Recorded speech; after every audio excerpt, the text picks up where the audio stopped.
And fears of a terror attack causing the TSA to step up screenings of airport and airline workers. Those employees are able to bypass security checkpoints, and some are even able to gain unrestricted access to passenger planes. The move coming as it's believed an airline worker may have planted the bomb that brought down a Russian airplane over Egypt last month. Chairman of the House Transportation Subcommittee, Congressman Katko, goes on the record. Congressman, thank you for joining us. Certainly alarming. I think we need to hear about these reports, and it's good that measures are being put in place to protect Americans traveling. Yeah, the measures are in place, but I'll be perfectly honest with you, they're nowhere near enough. These are simply spot checks, if you will, and they're nowhere near enough. The fact of the matter is, when people come to an airport to get on an airplane, they go through an extraordinary amount of security. Employees do not, and that's got to change. And that's really a weak spot when you think about it, in terms of someone being able to put some kind of explosive device. It takes very little to get something to disrupt an airline flight. You make a great point. Passengers are under far greater scrutiny, but airline employees and workers have far greater access, and that's a weak link. Yeah, there's no question about it. Soon after I got on got into Congress this year, I came across one of the cases from Atlanta. A fellow was flying from Atlanta to New York City. He got off the plane, he had a backpack full of guns, 9mm handguns and assault rifles. Turns out he'd taken multiple trips, smuggled over 100 guns, loaded on airplanes, and he had a buddy from an airline in Atlanta that would walk through the secure areas and with his employee access card and hand him the backpacks. And soon after that, we found about a case in Dallas where they were smuggling drugs through the employee access points, and one of the guys said he would also smuggle bombs through if they wanted him to. So it's a real problem. It's a huge problem.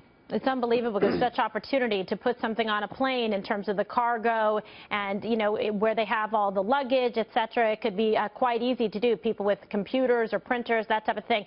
Given the exposure and access that you have right now, what other specific measures would you like to see taken in this case?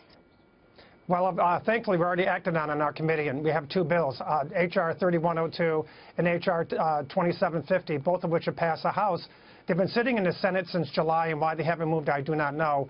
H.R. 3102 deals with tightening up the access controls and mandating a study, and H.R. 2750 deals with doing better vetting of employees at airports across this country. What bothers me is, like you say, there's sort of an impasse there. You don't know what's holding it up, and especially when we're at this heightened level of threat and security in the country, why wouldn't it be of the utmost importance and urgency that this would be prioritized to make sure that Americans are safe as we're facing these security threats?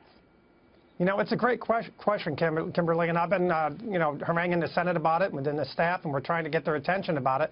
They have a lot of things going on with a lot of other issues as well, but this has to be put at the forefront. Employee access, employee security controls at airports needs to be beefed up significantly. If you think about it, some airports have way too many access points for employees. They need to be pared down, and they need to be better scrutinized when they're coming through at those access points. Well, Congressman, this sounds like this is something that really is requiring a close and watchful eye and comprehensive reforms to make sure, because if we're aware right now as we're talking about these weak spots, about these points of access that really are compromising security, I mean, something should be done about it. Well, there's no question.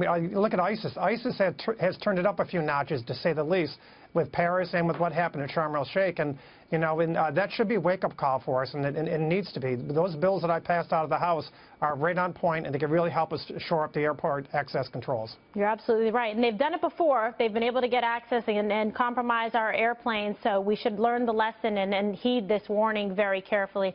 Congressman, thank you for your time. Thanks for having me.